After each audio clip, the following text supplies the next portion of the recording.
Welcome to the Del Walmsley Radio Show. Listen and grow as Del questions the status quo, encourages you to think differently, and empowers you to make a better life. Get ready as Del challenges core beliefs, seeks the truth, and reveals the roadmap to the lifestyle you really want. And now your host, multi-millionaire, national award-winning investor, CEO and founder of Lifestyles Unlimited, Del Walmsley. Welcome to the Del Walmsley Radio Show, where the hype ends and the help begins. I'm your host, Del Walmsley, and as always, we're working on your financial freedom. Every once in a while, I get an email questioning, well, has there ever been any bad deals? Has anything ever gone wrong? And quite honestly, I've had challenges. I've had deals that have become very challenging, and I've brought a bunch of those up on the radio over the last 30 years because there's, whenever there's a challenge, there's a learning experience in it.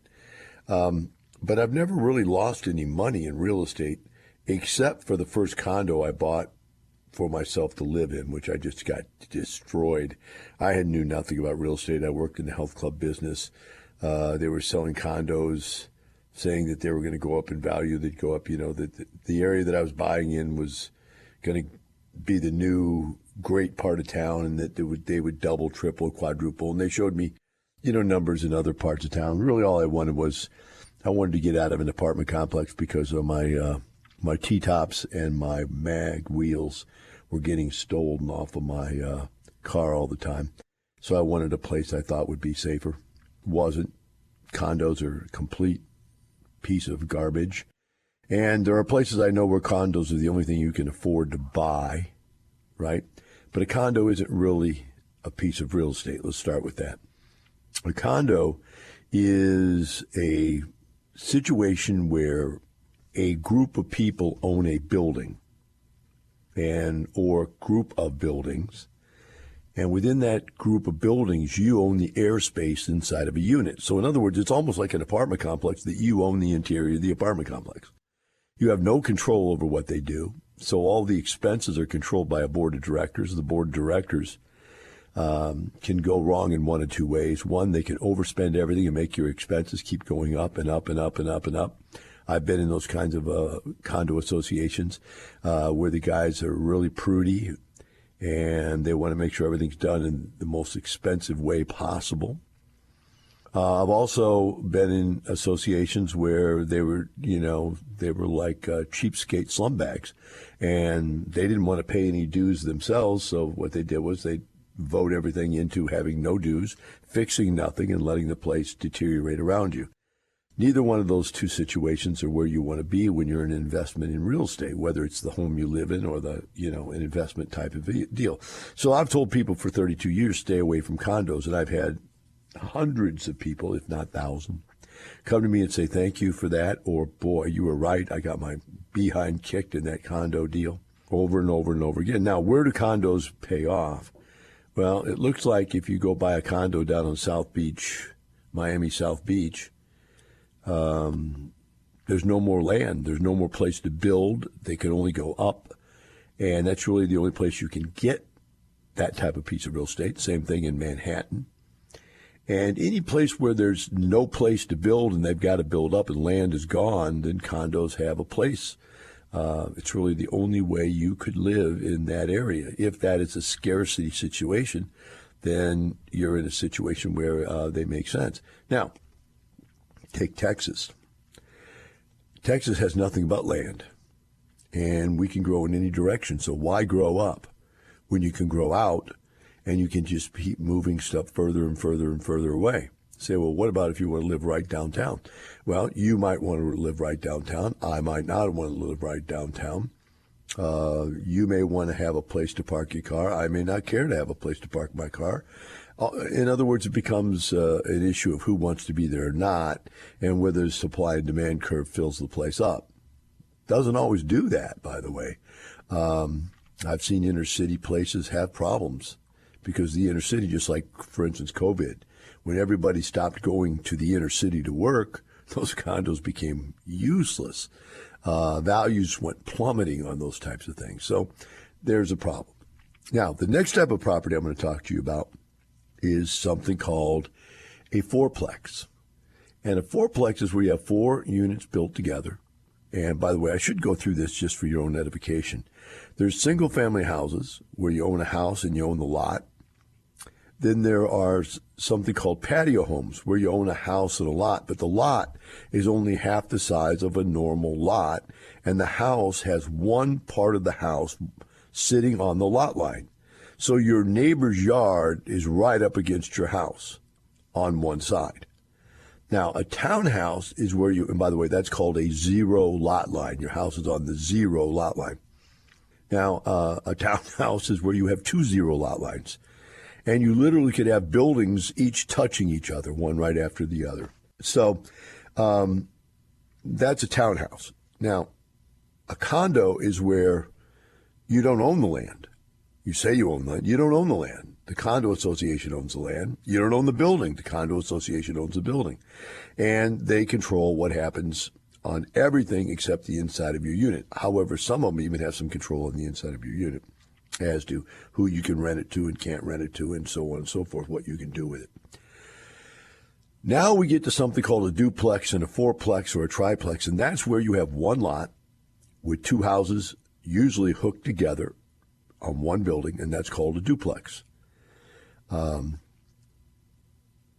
own the lot, and there's actually probably 2 sides to the lot, maybe even 2 lots, with one side of the house on one lot and one side of the house on the other lot, akin to a patio home, except the 2 of them are connected together in one building, okay? But you own the lot. Then there is a triplex, which is the same thing, but 3 buildings. Now, in a triplex, the problem is there's no 3 lots. There's just 1 lot and 3 units. And then you get to a fourplex, and there's 4 units, 4 houses, connected together in one building and 1 lot. All of these are considered in the real estate world 1 to 4 single family housing. All of those are legally dealt with the same way as far as financing goes, as far as buying goes, the laws go, and so on and so forth. They're like houses. All those are considered houses. Once you get up to 5 units and more, then you're considered an apartment complex. You're multifamily, and now you fall into commercial real estate rules and regulations. So, having said that, I'm going to get to this story about this deal that I did. This deal is what I thought when I was putting together probably the greatest creation of real estate investment genius that I've ever seen in my life. That's what I thought about myself at the time when I was putting it together. It turned out to be a complete disaster by the time I got out of it.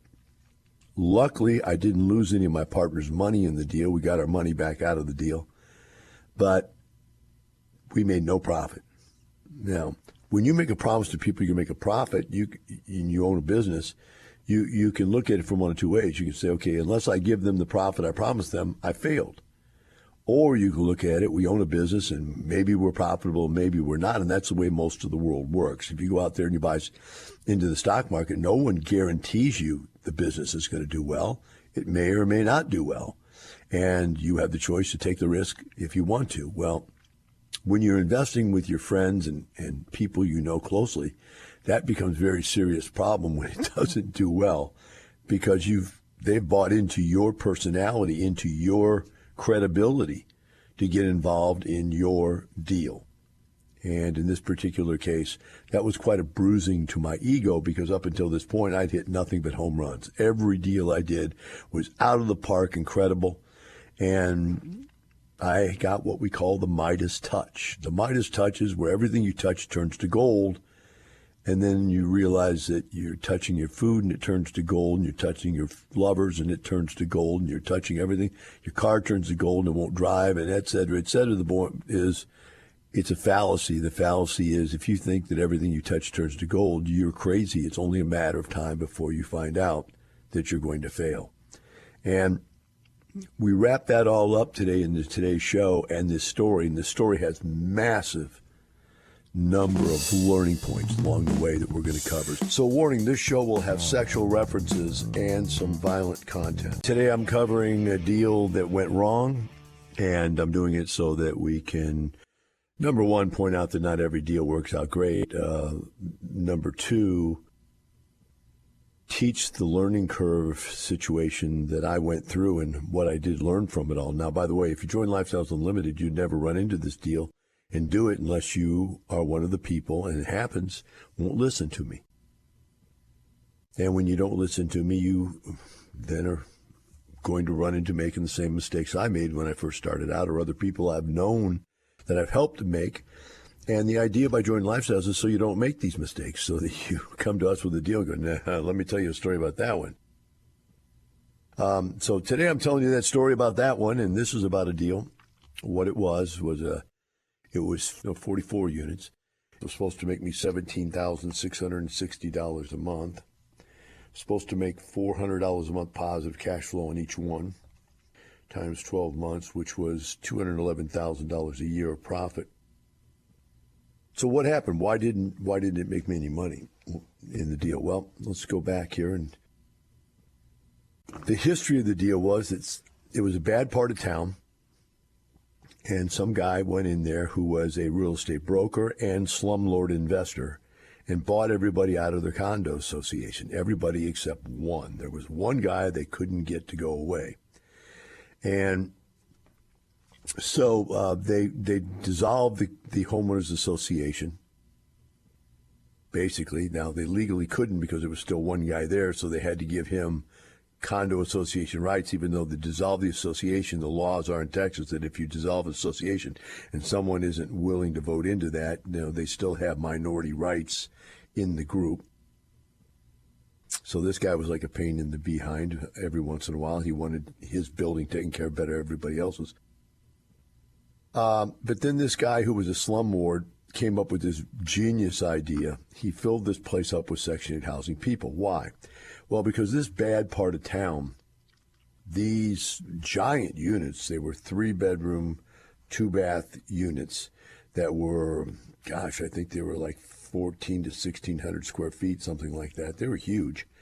And even though they were really great units, they wouldn't rent for more than $400 a month because the bad part of town they were in. Now, by the way, this is 30 years ago, all right? But he could go to Section 8 housing because they were a certain size, had a certain number of bedrooms, and could allow a certain number of family members to live there, get Section 8 housing to give him a guaranteed rent of $615 per door. Now, the way Section 8 housing worked at the time, and I don't know how it works now because I will not do it, have not done it since this thing. And everybody I've ever talked to, I told them not to do it. And if you're listening to me and you have half a brain, you won't get involved in Section 8 housing, okay? You'll see why in a second. So if the rent is $615, each tenant that you take in, you have to go in. And here's where the hassle starts. You have to go in and apply to get the unit put on housing.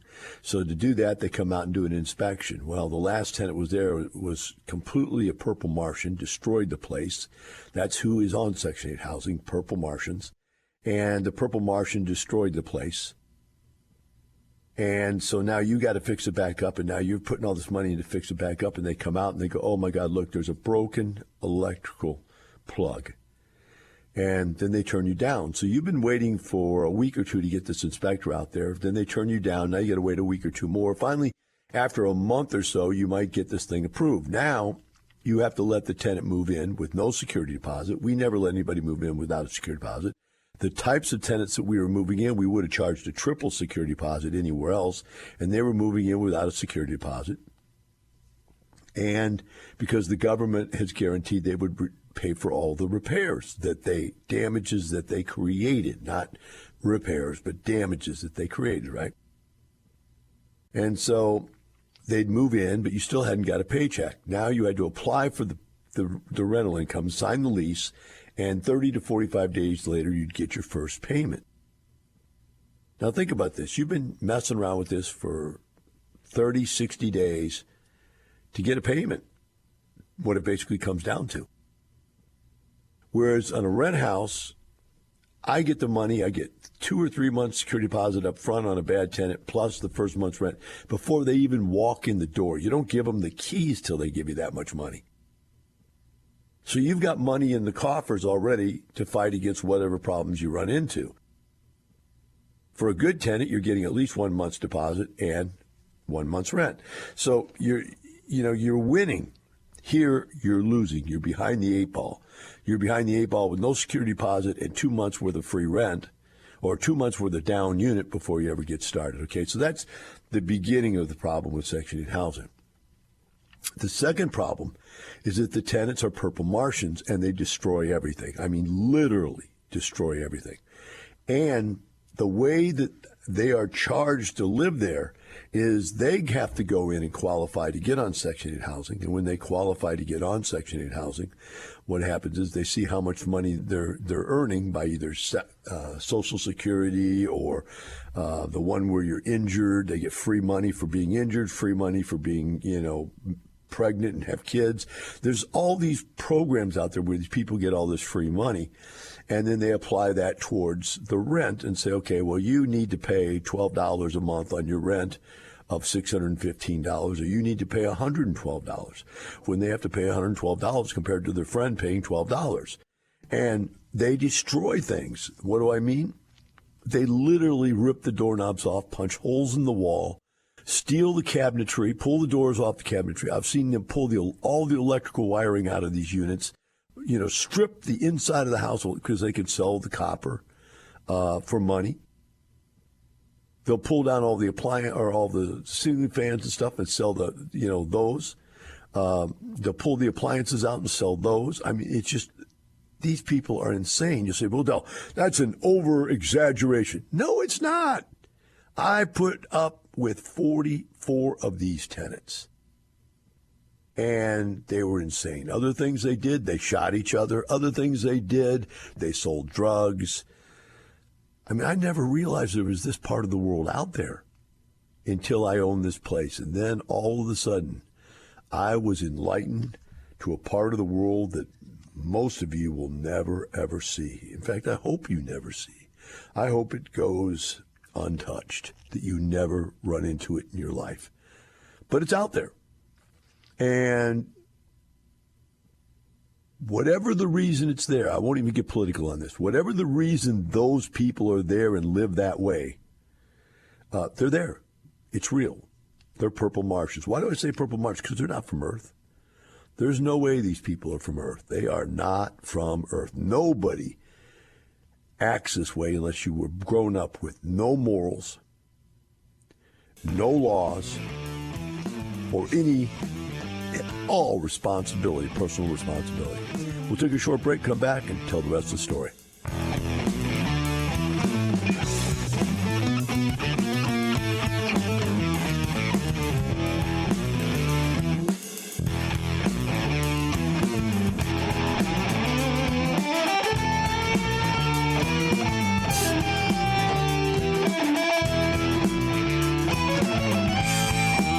Teaching you with a roadmap to creating the lifestyle you really want. Keep listening. The Del Walmsley Radio Show returns in moments.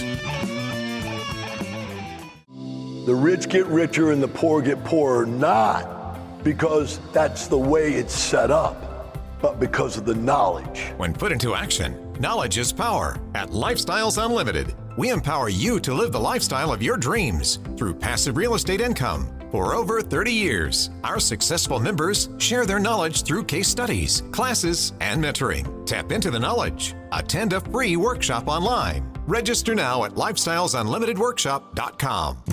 Welcome back to the Del Walmsley Radio Show.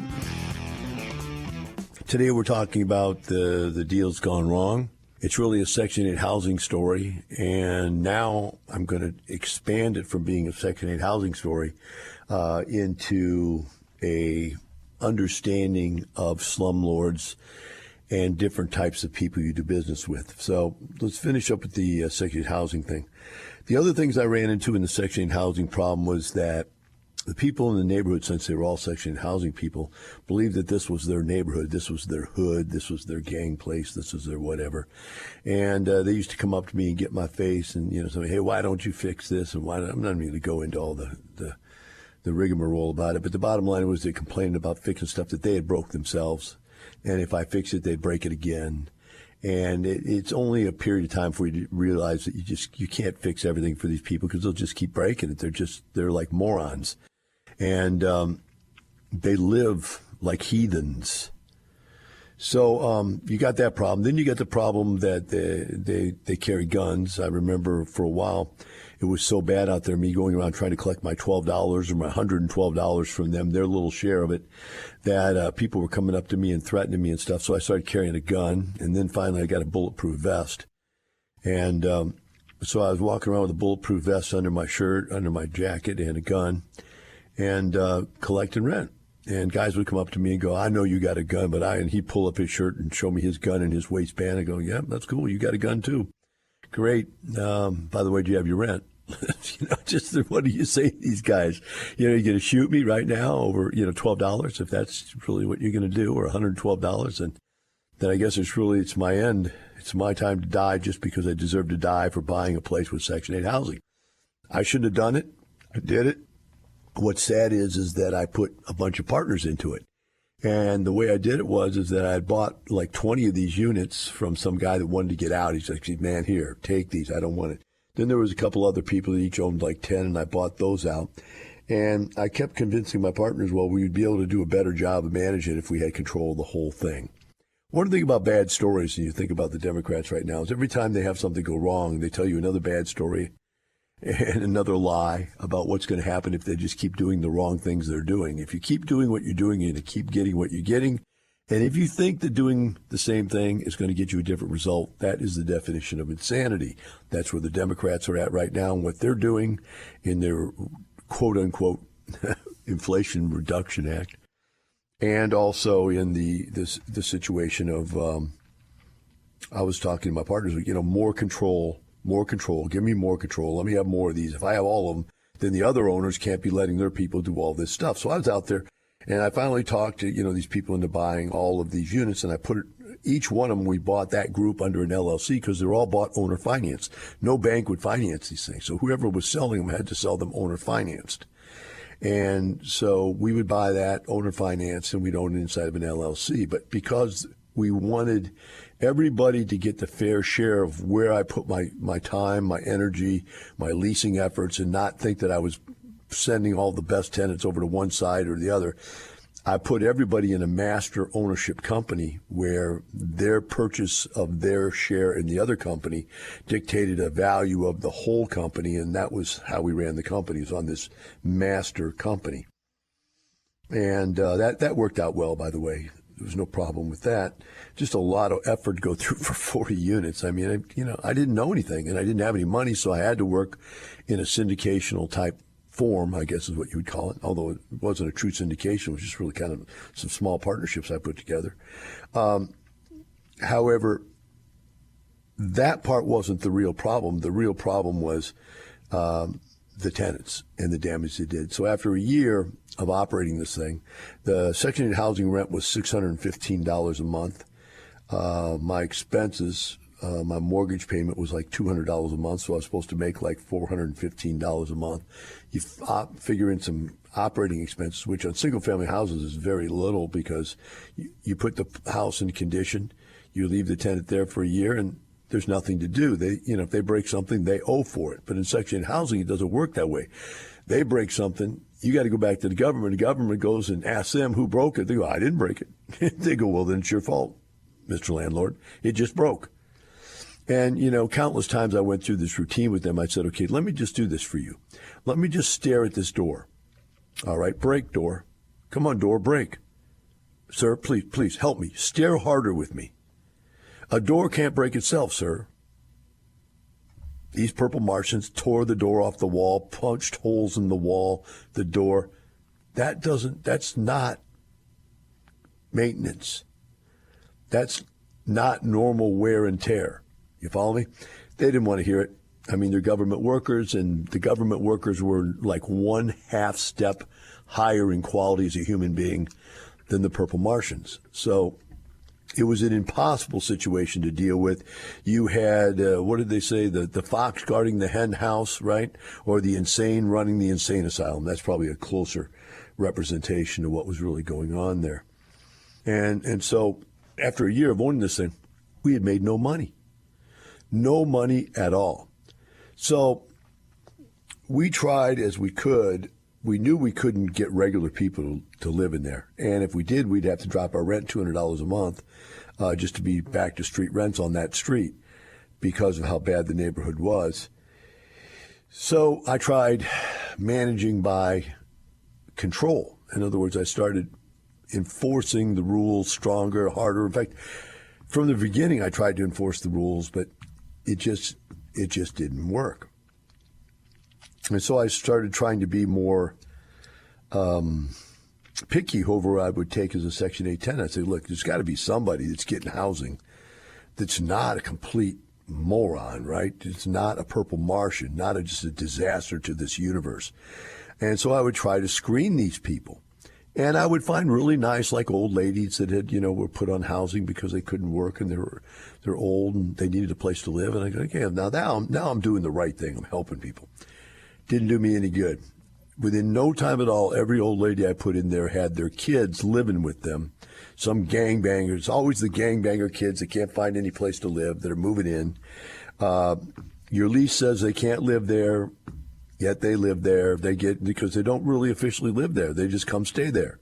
So they come in, they flop on the couch, they sleep there at night, they go out and sell drugs, and they come during the day and sleep during the day, and they're out all night on the street. I mean, it's impossible. You can't be over there at night chasing these people off. I mean, just think about it. They work at night, standing on the street corner, doing prostitution and drugs. And I saw things that just blew my mind. I saw a lady sell her daughter to a 40-year-old man so that he could marry her young daughter so that he could get a green card and become legal. I mean, I just couldn't believe some of this stuff, right? I saw two guys playing dice. I mean, these were like 16, 17, 18-year-old kids playing dice. And one guy said, "You cheated me," and he put his hand out to get the money, and the guy picked up a gun and shot him. Luckily, the guy didn't die. I saw another lady that was like 21 years old that was married to a 40-year-old guy. And the 40-year-old guy actually, I think, probably had another wife because he'd only come over on Friday nights. And she was saying, "Hey, I don't want you around anymore. Just stay away." And he'd come in and break the door down. The bottom line is that one day he came through that door and she shot him dead. And there you go. I mean, it's just the way life is in these kinds of worlds. So I'm sitting here, finally woke up and go, you know what, Del, there is such a thing in life that you cannot fix. And this was one of them. And so I started thinking about selling this thing. But then I realized I was in the same boat they were in. You can't get a bank to finance this mess. There's no way. They want nothing to do with this. They're smarter than you are. And then it became obvious to me, this broker/investor was smarter than me. Not as like, let's go take a test smarter, but he had more insight. He had more street smarts. He knew things I didn't know, and that's why he was able to pull the wool over my head and sell me this property. When I went to sell it, it became the greater fool theory. Is there somebody out there dumber than I am that's willing to buy this? I was the greater fool. And I'm telling you, young guys, when you think you're going to go out there and make an incredible deal and you're stealing something for a very low price and great financing, it's because someone sees you coming. You're the greater fool. You're the one that's getting taken advantage here in this situation. And they're kicking your booty in the situation. Today, we're finishing up with a conversation about a deal that went wrong. It was about 44 units, 11 fourplexes that I purchased all together in a totally Section 8 housing development. Owned the place for 2 years, had $400 a month positive cash flow set up on this deal per unit. Should have made $17,000 a month positive cash flow. Should have made $200,000 a year positive cash flow, and made zero. At the end of 2 years, we had made zero money, and so I went back to my partners. I said, we got to get out of this thing. This is one I just totally misunderstood. I mean, I underestimated how really terrible this type of housing program would be. And so we got to get out. And what I realized at that point is that there is a world of people. There are the people and purple Martian tenants, and there are real estate brokers and real estate investors. And by the way, I was in the bucket of real estate investors at this moment. And they elect to be in that bucket. And they all act the same. They are all the same. They all believe the same thing. And they believe there's money to be made at the bottom of the bucket. When you get ready to sell, who wants to inherit this kind of a situation? Now, one of the things that happens in this world is a lot of people, older investors, used to look for younger whippersnapper investors and owner finance these things to them and let them go out there and beat their butt into the ground for a year or two, paying them mortgage payments, and then go broke. And then the guy would foreclose, take it all back, and find another idiot and sell it to them again. This used to be a very popular form of doing real estate for a long-term retirement plan. You buy yourself some real estate, you owner finance it to a bunch of idiots, you let them run it into the ground, you take it back. Or you owner finance it to a borrower that wants to buy it to live in it, and they've got bad credit, they don't know how to take care of their bills, they can't keep a job, and they end up not paying for it, you take it back. And then you get a down payment on all these things, so you're getting down payments, then you're getting payments, and then they stop paying and you get it back. And 4, 5, 8, 10, 12 years down the line, the stuff has doubled and tripled in value just because of inflation. And so this was the type of situation that I was in. And I had to sell it to get out of it. Now, to be honest with you, to this day, I don't remember who I sold it to, but I do remember how I sold it. I sold it by letting them pay back the amount of money necessary to get my partners out of the deal and take over the owner finance notes. They were able to assume the owner finance notes. And I don't remember if they actually assumed them directly to the owner or if we just sold them the shares of the stock to get out and let them take over the whole company, in which case the notes would still be in place. I don't remember which one it was. It's been 30-some years since this happened. But one way or another, I got out of there. And when I got out of there, I gave the guy my bulletproof vest. I didn't give him my gun, but I gave him my bulletproof vest. I said, man, you're going to need this. Here, go ahead and take it. I have no more use for it. In fact, I actually think at the time it was probably illegal to have one. I'm not sure. Nowadays, body armor is not illegal, so I don't know if it was back then or not. But the bottom line was I learned a great, great lesson. Since then, I've realized that when you want to buy a certain kind of real estate, you have to get in the clique of that kind of real estate. So whether it's single-family housing, well, it's got to be rental single-family housing. You look for rental single-family brokers. If you're going to look for buying yourself a personal expensive residence, you look for high-end personal residence brokers. If you're going to buy apartments, you look for apartments. And basically that has separations too. You're looking for a small apartment complex, you got to find those guys that specialize in small apartment complexes. If you're going to be in the big world, you get with the big boys, the big brokerage firms. They all handle all that stuff. If you're going to do commercial real estate, you got to go find a commercial real estate broker. But interestingly enough, even within commercial real estate, there's guys that specialize in strip shopping centers. There's guys that specialize in buildings, like office buildings. There's guys that triple net lease space, whatever it is, there's a specialist on it. And once you find that specialist, they'll get you all the deals you want because most of the deals go through that group of people. And I say it's one or a few people. The deals all go through them. So it doesn't matter that you know 800 real estate agents or brokers. Whatever you're trying to buy is controlled by a small group of brokers within any one city you're trying to buy in. So I learned that lesson, and I learned not to go after the types of properties that were going to be problematic. So at that point, I took my first step out of the doldrums. I got up and said, I'll never buy another slum property. I'll never buy another Section 8 property. I'll never use Section 8 housing get in any of my properties, et cetera, et cetera. And I went to firm Class C housing. Now, later on, I went to the point where I got to where I didn't like Class C anymore. I go, you know what? I want to step out of this Class C. And I went to Class B.